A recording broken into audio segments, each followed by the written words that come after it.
Boa noite! Um beijo pra todo mundo que tá entrando. Tô louca. Isso, Loren, é às 21, viu? Beijo pra todo mundo que tá aí. Eu sou Diana D'Água, pra quem não me conhece. Hoje a gente tá aqui com o programa Divando com Diana. Hoje a nossa convidada é a maravilhosa Mariana Félix, né? E aí, eu vou falar pra vocês um pouquinho do que é o Coletivo Aquenda. O Coletivo Aquenda, especialmente hoje, completa 6 anos de existência e resistência aqui no extremo da Zona Leste, no Jardim Romano. Hoje a gente vai ter uma grande festa virtualmente, né? Com todo o distanciamento social, seguindo todas as regras da OMS. E o Coletivo Aquenda, ele começa com a ação Cabaré d'Água, que foi a primeira edição. Ela surgiu no dia 27 de junho de 2014. E hoje é muito, muito especial para a gente comemorar no mesmo dia que a gente começou, né? No dia 27. A gente faz sempre o Cabaré d'Água como uma ação carro-chefe do coletivo.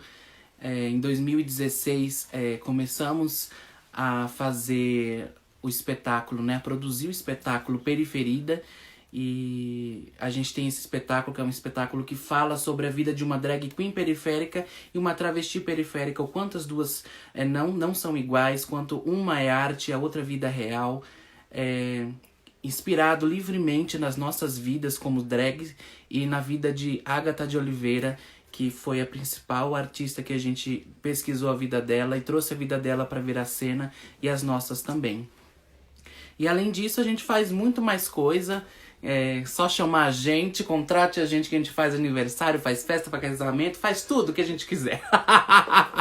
Mas é isso, gente. E lembrando que daqui a pouco, às 9 horas da noite, vai ter o Cabaré d'Água, Folclore Brasileiro, comemoração de 6 anos. E após, vai ter uma outra live, que é para comemorar justamente esses 6 anos, aberta ao público. Então, se você tá aí, você que quiser entrar na nossa live para dar um recado, para mandar um beijo, só para mostrar o seu carinho e o seu afeto que tem pela gente, pelo coletivo, vai estar muito aberto. Se quiser recitar uma poesia, cantar uma música, se apresentar, então vai estar muito aberto para vocês. Vai ser essa live das 10 em diante, tá bom, gente? E agora eu vou chamar ela aqui para entrar com a gente.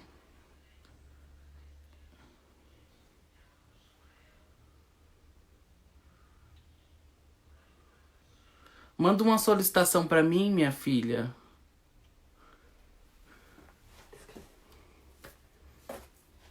E é isso. Um beijo, Kika. Viva a existência do Coletivo Aquenda. Um beijo, Renan Cantuário, maravilhoso. Madame Satã, que também tá por aí. Beijo.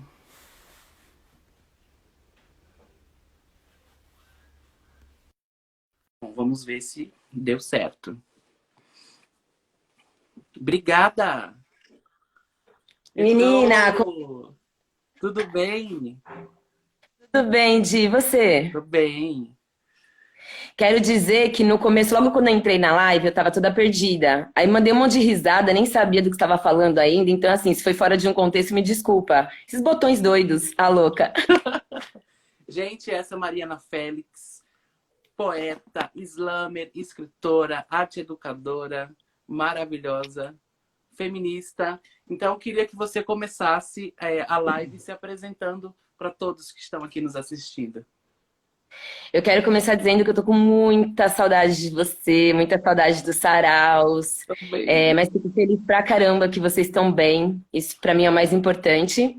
E, bom, sou Mariana Félix, eu sou escritora, slammer, né? Adoro um slam, viciadíssima.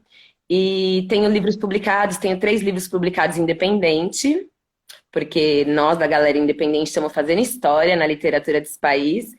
E vou publicar o quarto no próximo mês, não, em agosto, né? Vou publicar o quarto livro, aí pela primeira vez por uma editora. o que vai ser uma experiência incrível. Sou uma poeta formadora do slam interescolar, então eu faço oficina de poesia, de slam nas escolas, junto do Slam da Guilhermina, que é um coletivo incrível, que eu tenho muita admiração. E faço parte de um coletivo audiovisual chamado Prosa Poética, em que a gente faz alguns vídeos, alguns programas, né, daquela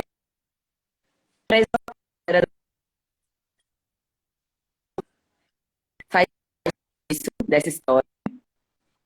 Deu uma travada, Mari. Travou? E o coletivo de vocês faz parte dessa história. Tem um programa especial que a gente fez lá no Estopô e foi incrível. O programa ficou muito lindo. Se alguém quiser assistir esse programa, tá lá no YouTube, Prosa Poética. E foi incrível o dia que nós gravamos o Sarau lá no Estopô. E foi, tipo, maravilhoso. Então, esse coletivo que eu faço parte é para exaltar da periferia mesmo, contar um pouco, tipo, essas narrativas do que para dizer assim, ah, não tem artista na periferia. Somos muitas, somos muitos, inclusive. Então a gente faz esse programa para isso mesmo, para exaltar todas essas divas e divos que a gente tem na periferia exercendo, executando arte, de forma bem resistente, inclusive. Uhum. Ai, que maravilha. Fico muito feliz, assim, quando eu te vejo. Faz tanto tempo que a gente não se vê. E Verdade. bom de saber que você está bem também. E aí, para a gente começar, eu queria saber É. que você falasse um pouco como que começou o seu processo com a escrita. Olha, o meu processo com a escrita foi, eu tinha acabado de terminar um namoro de a escrita de levar a sério, né? Porque meu contato com a escrita é desde a escola. Eu sempre gostei muito de fazer redação. Eu competia com as minhas amigas para ver quem tiraria a melhor nota na redação. Tá louca? Eu amava. Porém, não era algo que eu levava a sério, eu via nisso uma possibilidade. Quando eu tinha 13 anos, eu falei para minha mãe que o sonho da minha vida era ser escritora quando eu crescesse, seria minha profissão. E ela me disse que essa profissão não existia. Então, eu nunca levei a sério. E o que acontece? Quando eu tinha meus 27 anos, 26, eu acho. Eu terminei um namoro muito longo, de 5 anos, e eu fiquei muito na bad. Tipo, eu tive que recomeçar minha vida tudo de novo para entender aquele processo. E eu quis começar a escrever para ocupar a mente, sabe? Com uma outra coisa. Comecei escrevendo crônica, porque eu sempre gostei de prosa. Comecei escrevendo crônica para um site que eu mesma fiz, eu mesma construí o site, bem amador, assim, bem arcaico. E postava minhas crônicas lá quinzenalmente, obrigava a minha família e meus amigos a lerem, obrigava. E eles me sugeriam temas, né? Que a cada 15 dias eu postava essas crônicas. Então foi um jeito de manter eles lendo, porque como eles sugeriam o tema, eles gostavam de ler depois o resultado do tema sugerido. Fiquei nessa durante 1 ano e meio, e aí eu conheci o Sarau. Quando eu conheci o Sarau, eu já estava nesse processo de levar a sério a escrita, eu já tinha esse cotidiano de pensar no tema, escrever. E aí o Rafael Carnevale, que é do Movimento Aliança da Praça, acabou me perguntando se eu escrevi. Eu falei que sim, fui ao Sarau do MAP pela primeira vez, há 6 anos e meio atrás. E aí eu descobri que tinham poetas, né, contemporâneos escrevendo, que a poesia ela estava diferente do que eu tinha aprendido que era poesia, que eu nunca gostei de poesia. Sempre achei poesia muito chata, sempre muito arcaica, sabe? Com umas palavras muito chatas, que não faziam parte do meu cotidiano.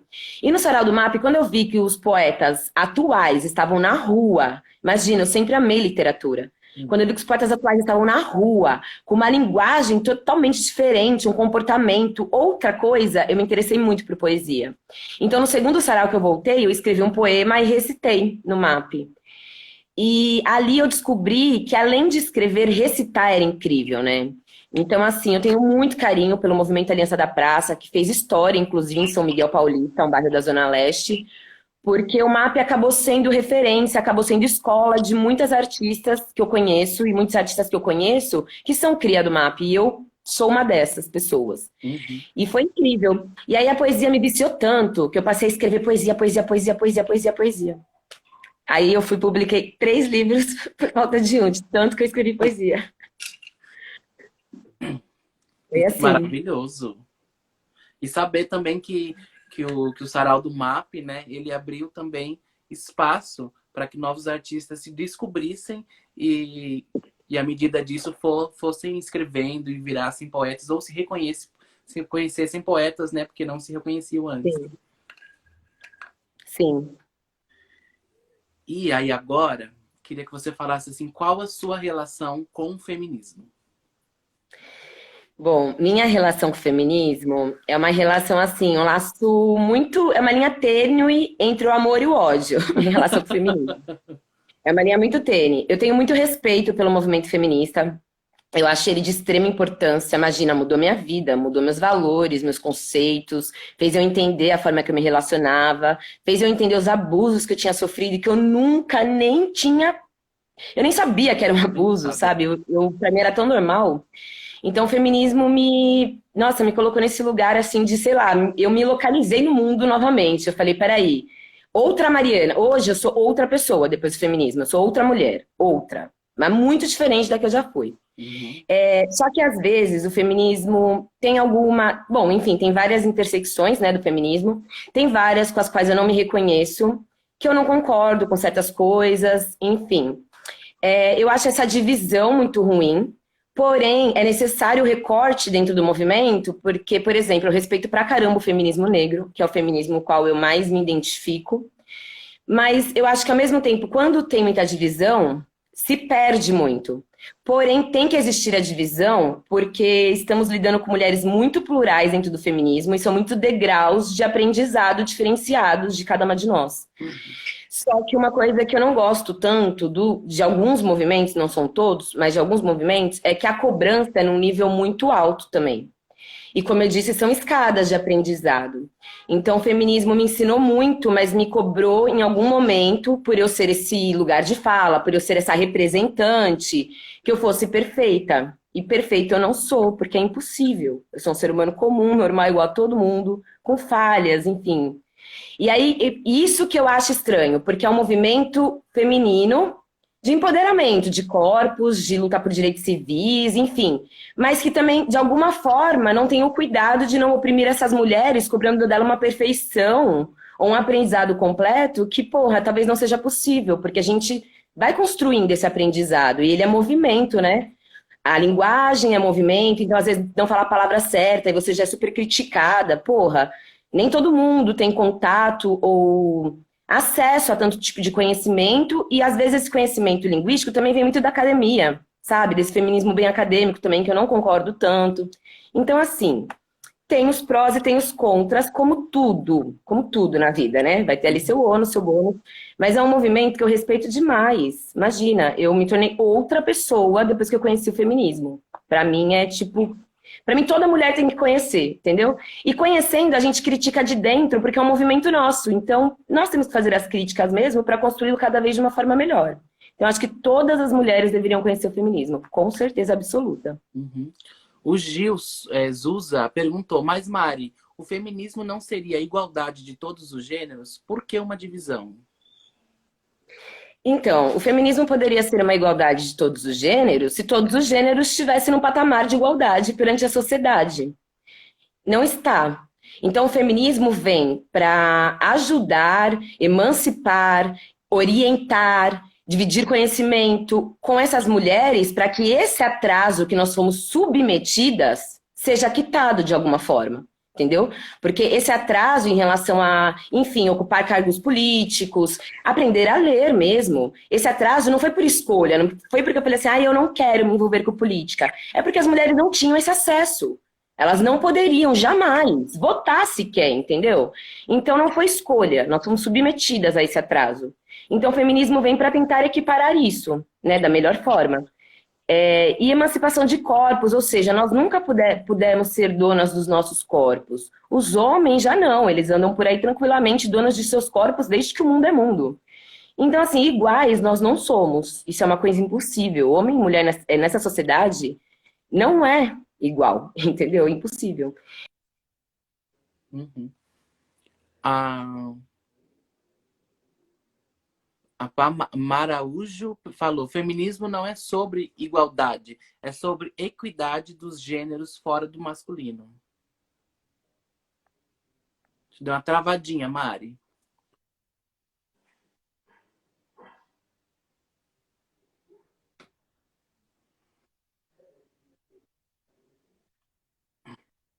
Voltou, agora voltou. Pronto. Foi a Pamelita que escreveu, né? Salve, Pamelita, tô feliz que você tá na live, sua maravilhosa. Um salve pra Ana também. Ah, e um salve pro professor de uma das escolas do Interescolar. Posso mandar só um salve pra ele rapidinho? Eu tenho que achar o nome dele. Manda. Pode falar, Di. Pode me perguntar a próxima, caso você queira. É.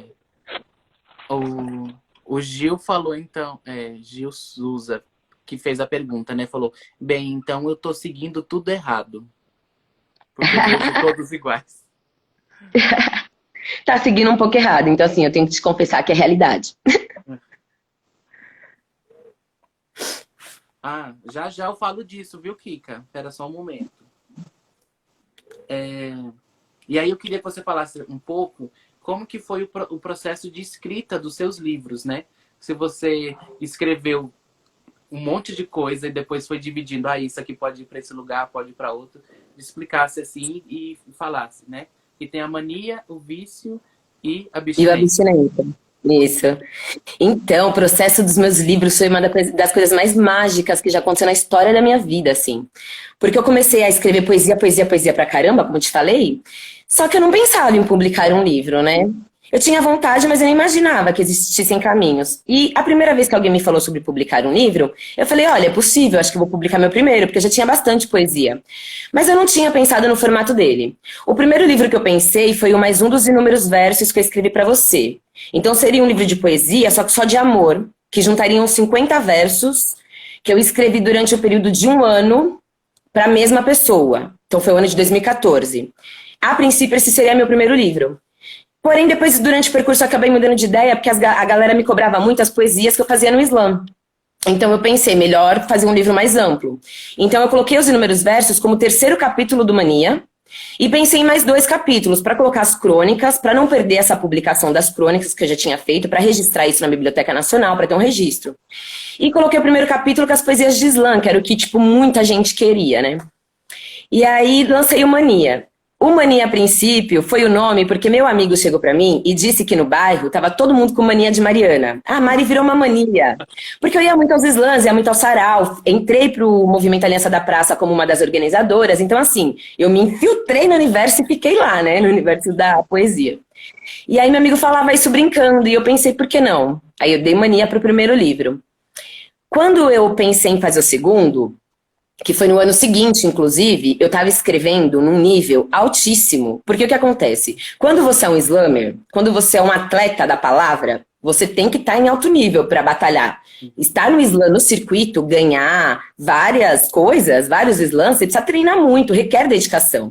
De composição de poesia, de decorar a poesia, depois fazer a performance da poesia, de ter disponibilidade nos lugares. Então eu estava escrevendo pra caramba, pra caramba.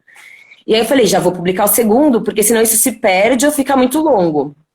Publiquei o Vício. O Vício, eu quis mudar, aí tipo, eu quis fazer uma continuação do Mania, porque o que eu achei que era uma mania de escrever se tornou um vício. Eu fiquei viciada em escrever, viciada em nos slams, viciada em poesia. Aí fiz o Vício, que foi o segundo. E pensei em parar por aí, eu não ia fazer o terceiro. Eu falei, vou fazer o Vício, o Mania, o Vício e acabou. E eu já tinha 2 zines, que eram com curtinhas minhas, poesias curtinhas de amor e algumas mais de outros temas.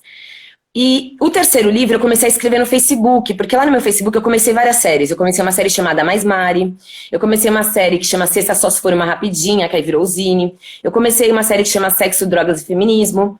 E aí eu pensei em transformar o Sexo, Drogas e Feminismo em livro. Então ele seria o terceiro. E aí o Sexo, Drogas e Feminismo, eu tentei um Catarse, eu tentei um edital e eu não consegui nenhum dos dois, assim.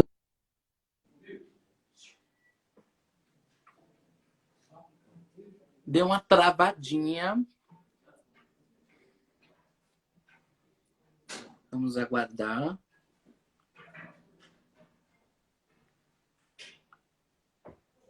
Se tiver ruim, Mari, aí você fala que eu tiro você e aí você entra de novo. Eu voltei? Eu tô aqui? Tá, agora voltou. Tá. E aí o Sexo, Drogas e Feminismo, eu imaginei um outro tipo de livro. Eu imaginei ele com ilustrações, então a gente deu um livro mais caro de ser feito. Logo eu dei uma pausa, eu falei, pera, não vai dar pra ser o Sexo, Drogas e Feminismo agora. Só que eu pensei em fazer só o Mania e o Vício, só que eu não deixei de escrever poesia. Eu continuei escrevendo muitas. E esses textos iam ficar perdidos novamente. Só que aí eu já não tava mais indo ao Islã tanto, né? E aí eu pensei assim, então o nome do terceiro livro vai ser Abstinência, porque o que já foi vício, quando você para de fazer, você sente saudade, mas assim, fica naquela abstinência. E aí eu pensei, perfeito, o nome do terceiro. E aí tanto o vício quanto a abstinência seguem o mesmo padrão de dentro, né, o padrão gráfico do Mania, que são 3 capítulos. Os terceiros capítulos de todos os livros são poesias de amor. Só que aí no vício e no abstinência, aí eu já escrevi para vários, né? Porque aí eu já não tinha um amor só, eu tinha alguns. Então, assim, é muitos amores. Ali, né? Você vai ali no sarau, faz uma poesia, dá beijo umas bocas, na época. O terceiro capítulo dos 3 livros é de amor. No Mania, o segundo capítulo é crônica, e no Abstinência e no Vício são dissertações minhas sobre mudanças que eu fui tendo. Falo sobre política também no Vício. Lá em 2016 eu já falava sobre Bolsonaro e que ele talvez seria eleito. Olha que loucura, em 2016 eu estava falando sobre isso, no Vício. E aí o primeiro capítulo dos 3 também são poesias de Islã. Então todas as poesias que eu utilizei no Islã, todas elas estão nos 3 livros. E como cada poesia foi fazendo sucesso devagar, assim, em cada momento, cada um dos 3 livros tem uma favorita, pelo menos, dentro dos slams de todo mundo, assim. Então, acho que é uma trilogia que super deu certo. E aí, agora, pela primeira vez como editora, eu vou lançar finalmente o Sexo, Drogas e Feminismo. Porque agora existe essa possibilidade, então, assim, do investimento, né? E então você vê, é um livro que eu carrego um sonho dele já faz 3 anos, que eu estava tentando publicar o Sexo, Drogas e Feminismo, e pela primeira vez, finalmente, eu vou conseguir. Então foi esse processo. Me chama pro lançamento, viu? Eu quero ir. Com certeza, com certeza. E aí tem muita gente aqui perguntando como encontrar os seus livros. Então já faz o merchan da sua página, né? Gente, eu tenho um site que é www.marianafelix.com.br e aí lá no site tem todos os meus livros, enfim, tem agora vestuário com poesias minhas, tem quadro com poesias minhas, tem caneca com poesia minha, tem tudo com poesia minha lá. E aí lá dá pra comprar no débito, no crédito, dá pra comprar no boleto, entendeu? Com os cartões. E é isso, e aí é super fácil, super tranquilo, e vocês podem acessar o site e levar meus livros para casa, agora que vocês já entenderam como funciona a trilogia. É marianafelix.com.br. Isso. Colocando aqui. Félix com X, tá, gente? Porque colocar com Z é muito comum. Feliz eu sou, mas o sobrenome mesmo é Félix. Félix. Ah, mas que bom saber, assim, como que foi construído, né? Assim, os seus livros e que você segue uma metodologia dentro deles para os capítulos. Sim. Ah, eu amo, eles são meus xodós. Amo. E, na sua opinião, qual que é a importância da mulher na escrita? Bom, eu acho que é fundamental, né? Porque eu sou uma boa leitora, eu amo ler, amo de paixão. Ler pra mim é minha vida, eu amo. Se eu tiver que assistir uma série, ou se eu tiver que fazer qualquer outra coisa, eu prefiro ler um livro, porque ler é muito bom. Enfim, a minha imaginação ela é muito fértil. Então eu não gosto quando me entregam os personagens prontos. Eu gosto de ler o livro e eu imaginar os personagens. Então, poxa, se só homens escrevem, se homens são maioria, a gente acaba só lendo homens. Só que a imaginação, o universo imaginativo masculino, também é distanciado do meu. Eu gosto de narrativas femininas porque são muito muito aproximado do que eu penso, do que eu consumo, de quem eu sou. Então, assim, por exemplo, quando só homens escreviam, eles escreviam poesias de amor, certo? Com o eu lírico feminino. Ou seja, homens escreviam para mulheres como se mulheres estivessem escrevendo sobre amor. Então essa mulher, quando essa mulher lia essa outra mulher, ela nem a reconhecia, mas tentava ser aquela mulher porque parecia a ídolo dela do livro, entendeu? E isso faz um mal danado pra gente. Imagina, ficar só lendo homens, tipo, a partir Do imaginário deles, né? Travou de novo.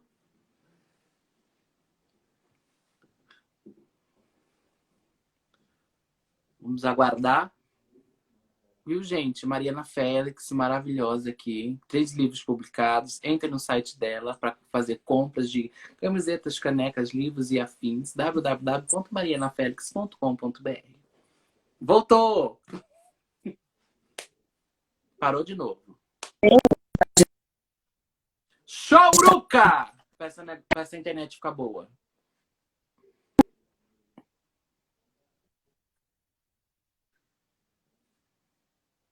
Mário, eu vou fazer o seguinte, amor. Eu vou tirar você aqui e vou chamar você de novo, que aí eu acho que a conexão melhora, tá?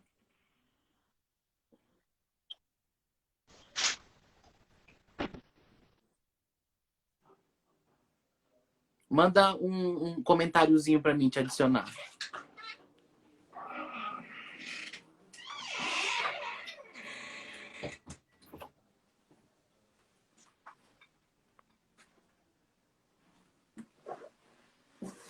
É isso, gente.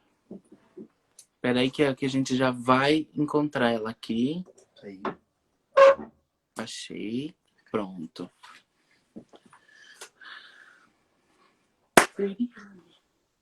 Será que Aí, agora voltou? Pronto. pronto. Eu tava dizendo, nenhum homem escreve tão bem quanto o universo feminino, quanto uma mulher, entendeu? Por exemplo, eu respeito muito, muito, mas muito mesmo o Chico Buarque. Acho ele incrível. Quantos os líricos femininos dele foram muito bem escritos, lindos. Agora, dizer pra mim que Chico Buarque escreve melhor de uma perspectiva feminina que uma mulher, aí eu já não concordo. Pra mim é lindo o que ele escreve, muito bem construído, eu respeito, mas prefiro ler uma mulher escrevendo sobre como é ser mulher, como mulheres amam, entendeu? Então, assim, eu tenho essa opinião em relação a homens, por exemplo, fazendo isso.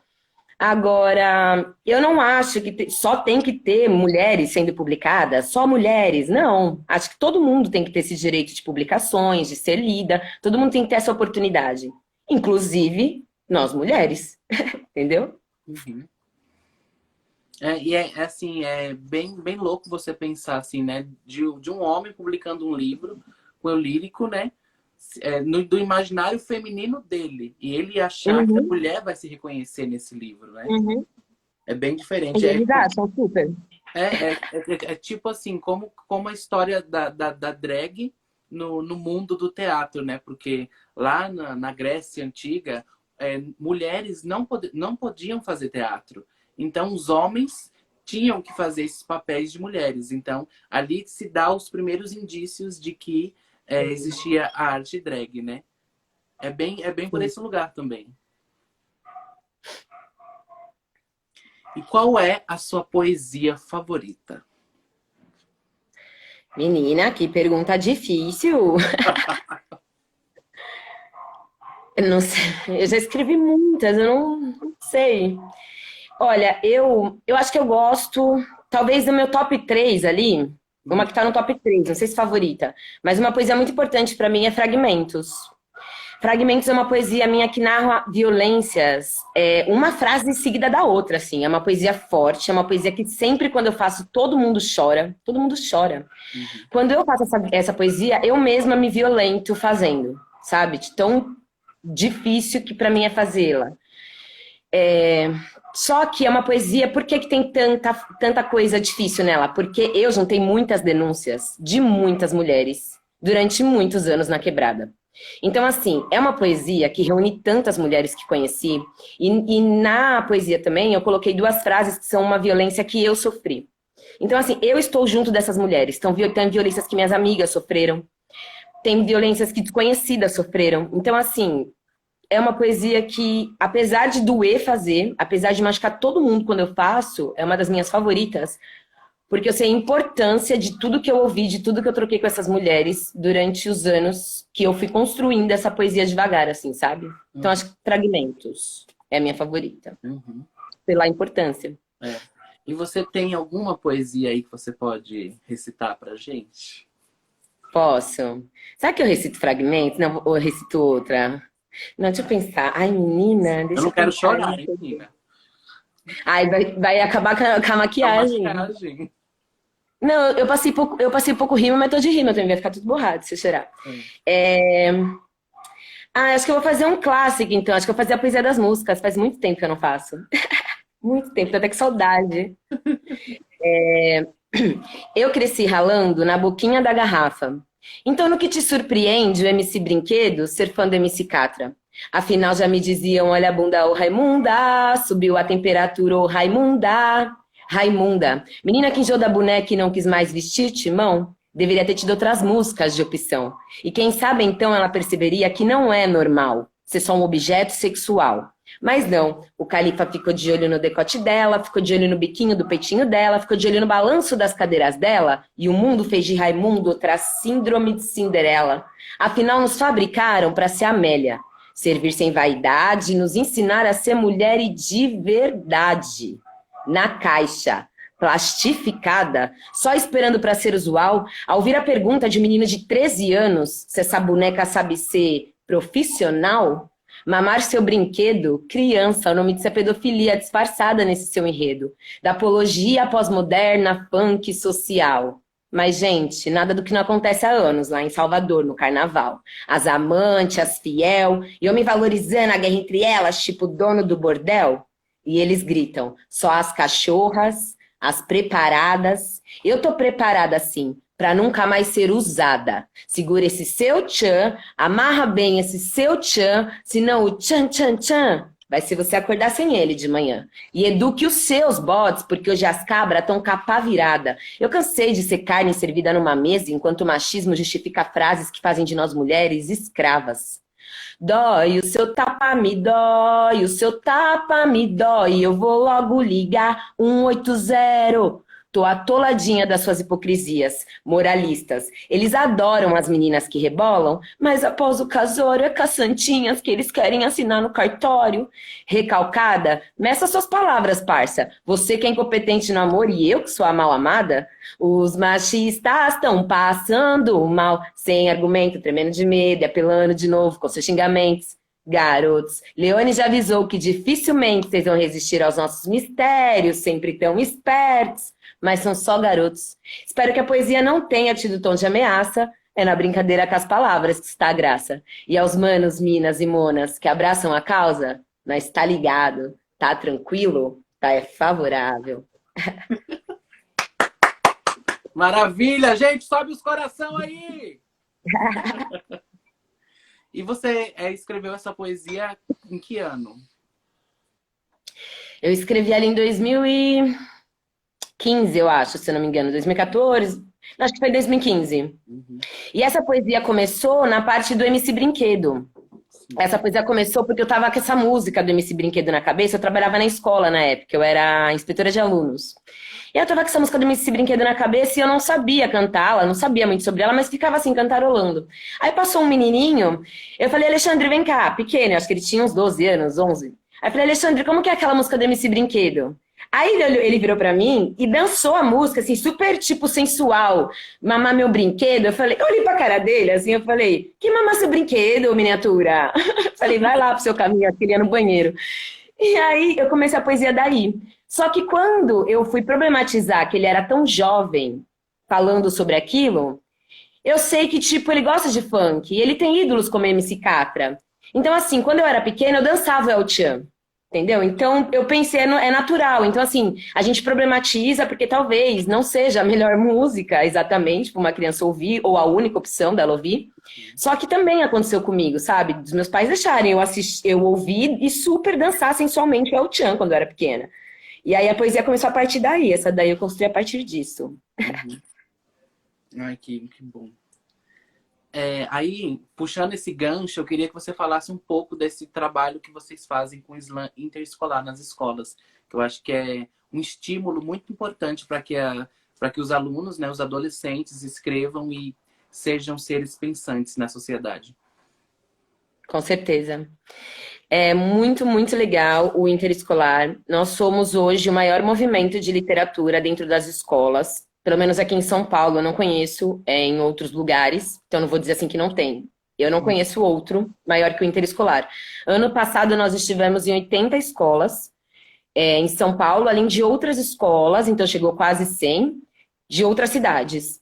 E é incrível, assim, a formação do interescolar. Nós somos 10 poetas formadores e a gente vai na escola, faz uma formação com eles sobre como funciona a Batalha de Islã, a importância do Islã no cotidiano da escola, nas mudanças, como pode ser uma ferramenta de mudança dentro da escola. A gente conversa com os professores, a gente conversa sobre literatura, a gente conversa sobre dicas dos islãs, como que a gente faz para ganhar um islã, tem várias dicas boas, inclusive quando a gente vai às escolas. E a gente leva um material de apoio, didático, de apoio sobre o movimento, que é o Islã, conta a história do Islã nesses 10 anos, que agora 10 e meio, né, ou 11, nem perdi as contas já. E é muito incrível. E depois a gente ainda vai e faz um Islã junto com as crianças e os professores daquela escola. Então, quando a gente vai na escola para fazer o Islã, a gente pode só mediar o Islã, a gente pode ser a matemática, a gente pode ser apresentador, a gente pode ser um jurado, a gente pode, enfim, só fazer o apoio. Mas quem faz o Islã mesmo são eles, elas, esses adolescentes, essas adolescentes, suas professoras e seus professores. Então, assim, é muito legal. Tipo, é incrível porque você vê como os adolescentes se empoderam, sabe, dentro daquele ambiente. Como os adolescentes, enfim, crescem, trocam, passam a se respeitar muito mais, sabe? O Islã é uma super ferramenta de modificação daquele ambiente escolar que por muitas vezes é tóxico, homofóbico, gordofóbico, racista, transfóbico. Mano, o ambiente escolar por muitas vezes é difícil. Eu sei porque eu trabalhei 10 anos em escola. Então, assim, eu já vi coisas muito puxadas. E aí, o Islã é uma ferramenta poderosa para a mudança disso. E uma das coisas mais emocionantes para mim de ter participado do interescolar é que a escola que eu trabalhei 10 anos, depois eu exonerei o cargo e hoje sigo só com a literatura. Faz 2 anos já que eu exonerei o cargo e vivo só de literatura. E a escola que eu trabalhei se inscreveu no interescolar. E ano passado eu fui a poeta formadora da escola que eu trabalhei como inspetora de alunos, assim. E quando eu voltei lá, e o Islã já está lá há 2 anos, quando eu voltei lá, a escola estava muito diferente. Então, assim, o Islã realmente muda o ambiente de uma escola. Muda, sabe? Diminui muito essas violências que, tipo, a gente naturaliza dentro desse ambiente que não é para ser tão tóxico, né? Sim. E é perceptível essa mudança dos adolescentes após eles participarem dos slams e fazerem esse evento? Sim. As professoras e os professores falam muito pra gente que os alunos com maior dificuldade de concentração, com maior índice de problemas dentro da escola, seja, sei lá, enfim, N tipo de problemas que um adolescente pode dar dentro de uma escola. Então, os alunos considerados mais difíceis dentro da escola são os que muitas vezes se destacam demais no Islã. Então, porque eles já gostam de um rap, eles já gostam de um funk, e quando a gente mostra para eles que rap e funk também é poesia, que existe poesia ali, e é uma poesia musicada, é uma poesia com uma linguagem muito específica daquele território, daquele grupo social, eles ficam surpresos e felizes, eles se sentem valorizados de alguma forma. Então, é muito importante em relação a isso. Mas, por exemplo, muitas meninas negras conseguem um destaque gigante dentro do Islã na escola e ela passa a ser tratada de outra forma, sabe? Com um olhar de admiração, a menina que até ontem todo mundo xingava por causa do cabelo, esculachava por causa da cor da pele, esse racismo horrível, que tá o tempo inteiro, assim. Então é muito legal isso, tipo, você percebe a diferença, sabe? De como eles ficam vaidosos, como eles se sentem valorizados, como é, tipo, é da hora pra eles, assim. E eu, fico com o coração como? Dá vontade de chorar, porque eu fiquei emocionada, assim. O interescolar, hoje, pra mim, a coisa... Eu amo tudo que eu faço. Eu amo meus livros, eu amo os slams, eu amo tudo. Mas hoje, pra mim, a coisa mais importante, com maior importância, de devolução pra sociedade, que eu faço hoje, pra mim, é o slam interescolar, ser uma poeta formadora. Eu me sinto muito honrada. De Slam da Guilhermina me dá, pelo 2º ano, a oportunidade de ser uma poeta formadora. É maravilhoso. Incrível esse trabalho.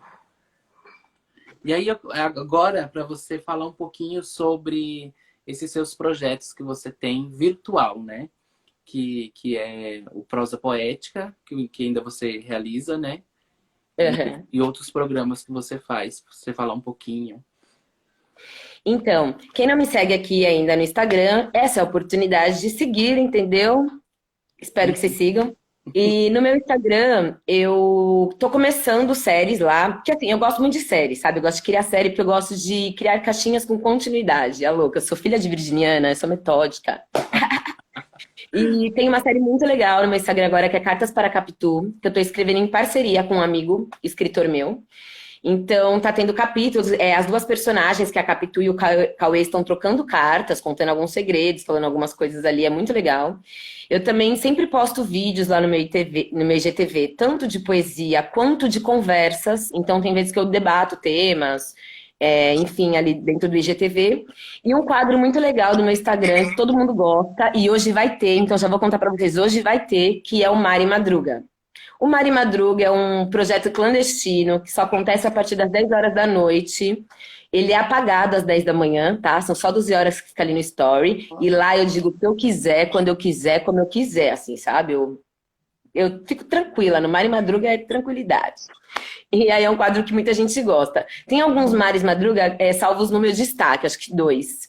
Mas é um quadro que geralmente eu apago às 10 da manhã, então assim, você vai ter que ver dentro desse tempo. É um quadro que eu gosto muito. Além das minhas postagens de poesias, dos meus livros, eu estou em todas as redes, porque eu gosto de todas e reconheço a importância de cada uma. Então, estou no Twitter, no TikTok e no Instagram, como @soumarifélix. E meus Facebooks, os dois, né, tanto a página quanto o perfil, e o meu YouTube é Mariana Félix. Lá no YouTube também tem quadros muito legais. No YouTube tem o Time Ideia Louca, que eu faço com um amigo meu, poeta, chamado Cauã Oliveira, incrível. Tem o Prosa Camari, que aí a gente conversa sobre algum tema. Tem poesias lá também. Então, todas as minhas poesias que vocês quiserem, vocês vão achar no meu YouTube. Todas. Todas, todas. Não tá faltando nenhuma lá. Uhum. E aí eu alimento todas as redes. Então, assim, quer ver uma série nova? Quer ler sobre alguma coisa? Procura a Mariana Félix, que de coisa pra ler não tá faltando. Não tá. E aí... E só falar mais uma coisa de projeto. O Prosa Poética, a partir do mês de agosto, vai exibir 4 programas com 8 artistas da periferia, Zona Leste de São Paulo. A gente vai debater temas a respeito das mulheres na arte, tá? Então, próximo feito do Prosa Poética vai ser em agosto, esses programas, mas aí se você me acompanha nas redes, você vai conseguir assisti-los com certeza. E uma série muito legal que eu fiz também, e essa foi no GTV do Instagram, é uma série que chama Sobrevivendo ao Fim. É uma série web, né, na verdade, nem era pandemia nem nada, mas já era uma série web. E eu conto desde o 3º dia que eu terminei minha última relação, que foi a primeira que foi de morar junto, né, casamento. Para pobre, morar junto é casamento. Então foi meu primeiro casamento.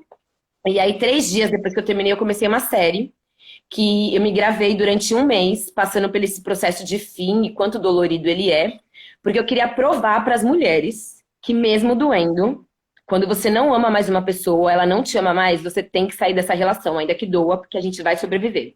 Então a série chama Sobrevivendo ao Fim, tem 7 episódios, 8 ou 9 episódios, se eu não me engano. Se vocês quiserem assistir, está lá no meu IGTV do Instagram. É isso, eu acho. E aí você já estava mais acostumada a produzir os seus trabalhos virtualmente, né? Sim, eu sempre gostei. Uhum. Sempre estava produzindo. Mesmo antes da pandemia, né? Eu já levava bem a sério produzir coisas virtuais. Sempre foi meu foco, na verdade, né? Subir as redes. Uhum. E eu queria saber qual foi a sua maior dificuldade nesse momento de pandemia e qual foram as formas que você se reinventou para poder continuar produzindo seu trabalho. Olha, a coisa mais impactante para mim nesse tempo de pandemia foi lidar com o fato de não sair. Porque eu produzi sempre muito virtualmente, porém eu sempre estive também muito na rua. Nos slams, nos saraus, enfim, ou num teatro, ou num evento, que vai ter vários tipos de linguagem de arte, numa feira. Enfim, eu sempre estive muito na rua. Eu nunca fui uma pessoa que produziu virtualmente e não saía de casa. Pelo contrário, eu sempre estive na rua. Então a primeira coisa que eu tive que lidar é com ficar em casa, assim, não ter mais contato, troca. Então assim, eu tive que lidar primeiro com a minha saúde mental, porque isso me deu um pânico terrível. E financeiramente falando, todos os meus eventos foram cancelados. Então assim, tudo que eu projetei financeiramente de organização da minha vida em 2020 caiu por terra, né? Caiu por água abaixo. Falei, caralho, eu tomei no cu, não vou mais trabalhar. Como é que eu vou pagar as contas? Eu fiquei em choque, em choque. Só que durante a quarentena aconteceu um fenômeno que nem eu entendi, mas eu, assim, tenho, enfim, sugestões do porquê, né? Tenho ali meus chutes do porquê, mas aconteceu um fenômeno que me surpreendeu. Que as vendas dos meus livros dobraram, sabe? Triplicaram. Então, assim, eu não sei se é porque as pessoas estavam em casa e com mais disponibilidade de tempo para fazer coisas como ler um livro. Olha a importância. Pode ser por isso. Ou meu segundo chute é que também saindo, gastando menos, tudo bem, todo mundo passou a receber menos, mas ficando em casa, bem ou mal, rola uma maior economia. Talvez as pessoas tivessem um dinheirinho a mais para investir comprando um livro, sabe? Porque meu público não é um público elitizado.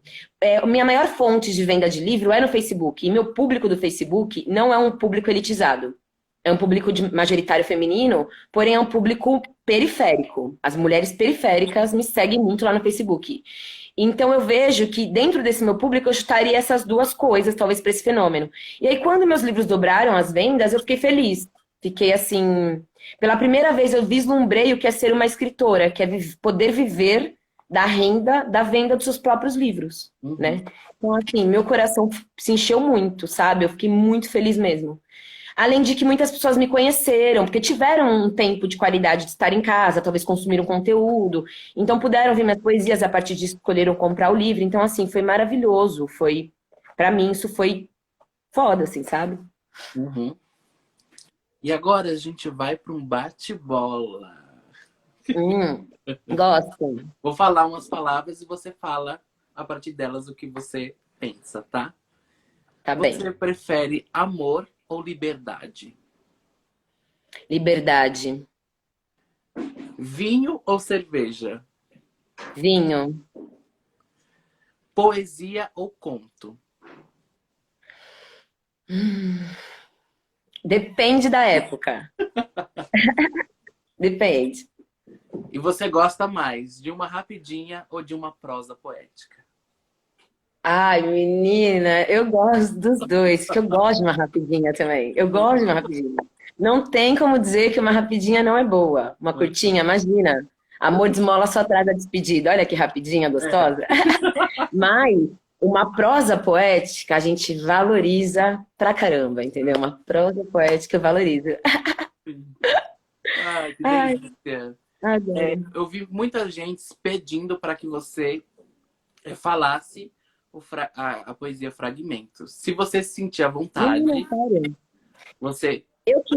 Eu queria ler uma outra. Ah, Eu queria ler uma outra que é da abstinência, tá? Ai, gente, porque hoje é sábado à noite, eu tô aqui com a Diana, essa diva maravilhosa. Hoje tem festa do Estopô, entendeu? Eu não queria falar sobre coisa triste, só hoje não. Então hoje, assim, é uma coisa mais feliz, tá? Aí eu queria ler outra pra vocês, que é sobre várias Julianas que a gente conhece.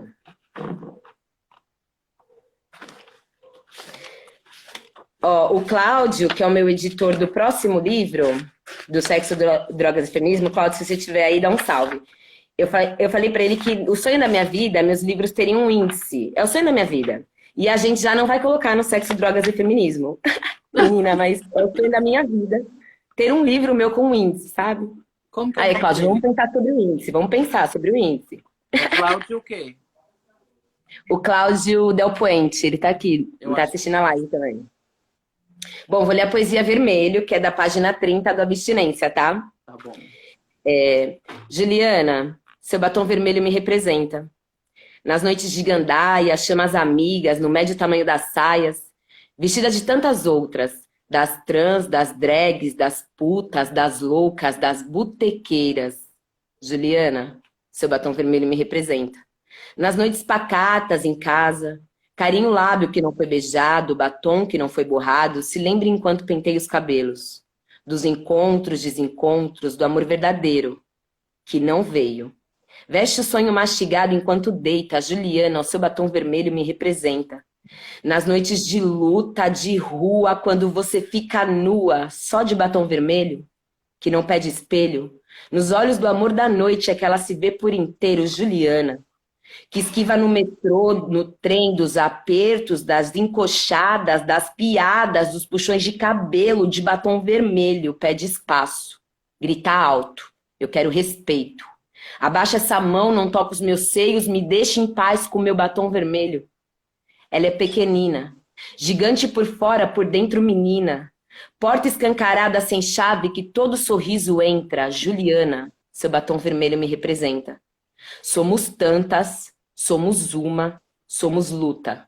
sangrando a dor do parto, no escuro do quarto, dos que foram embora sem nem ao menos terem se importado.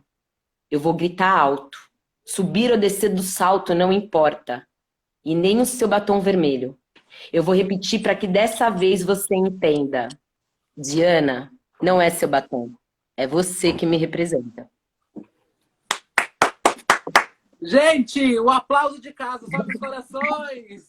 Poesia maravilhosa. Gratidão. Ah, eu quero muito seus livros. Quando eu conseguir, eu vou mandar uma mensagem pra você. Mari, manda seus livros que eu quero agora. Vai com a dedicatória como? A mais linda do universo. Quero que você dê até um beijo, assim, ó, com batom vermelho. Vou com batom vermelho. Então foi isso, Mari. Eu queria agradecer demais você ter aceitado o convite de estar aqui com a gente. Você é uma das pessoas que eu me lembro, assim, que me fez muita diferença, assim, para minha vida, para o meu cotidiano. De que você faz uma diferença onde você chega, de onde você passa, que você tem isso em você. E queria agradecer imensamente o convite de estar aqui trocando essa ideia da sua disponibilidade também. Ah, eu amei demais. Gratidão pelo convite. Eu fiquei tão feliz. Eu falei, nossa, muito tempo que não vejo a Diana. Que convite lindo. Eu amei demais, demais mesmo, de verdade. Gratidão. Quero mandar um beijo pra Audrey. Audrey, sua linda. Te amo, parceira, maravilhosa. Beijo, Um Aldo. beijo pro Cláudio, que ficou aqui, meu editor. Um beijo pra Pamelita, que entrou na live. Putz, eu não consegui achar o nome do professor da escola que eu dei aula no interescolar. Fiquei tão chateada, mas ó. Eu me lembro de você e eu tô mandando aquele salve. Me perdoa se eu não lembrar seu nome e não achar aqui no meio dos comentários. E um beijão pra todo mundo que comentou, todo mundo que assistiu a live. Vocês são umas lindos, uns lindos. E parabéns pelos 6 anos, de verdade. Obrigada. E aí, já aproveitando que todo mundo tá aí, agradecer a todos que acompanharam a live até agora, ou quem acompanhou um pouquinho teve que sair. E que daqui a pouco, às 9 da noite, vai ter a live do Cabaré d'Água, comemoração de 6 anos. Então, todos que estão aí estão convidados a assistir essa live, interagir com a gente, que vai ser uma grande festa, mesmo que seja virtual. Tá bom? Eu vou fazer uma Madruga e vou assistir essa live aí, pra mandar um salve, mandar um beijo. Tá bom, pode deixar. E lembrando que esse projeto ele foi contemplado pela 4ª edição de Fomento à Cultura da Periferia da cidade de São Paulo, da Secretaria Municipal de Cultura. Um beijo a todos que acompanharam. Até mais tarde no Cabaré. Beijo, Mari. Até breve. Tchauzinho. Fiquem bem, fiquem saudáveis e muito, sintam-se abraçados. Axé, axé. Axé.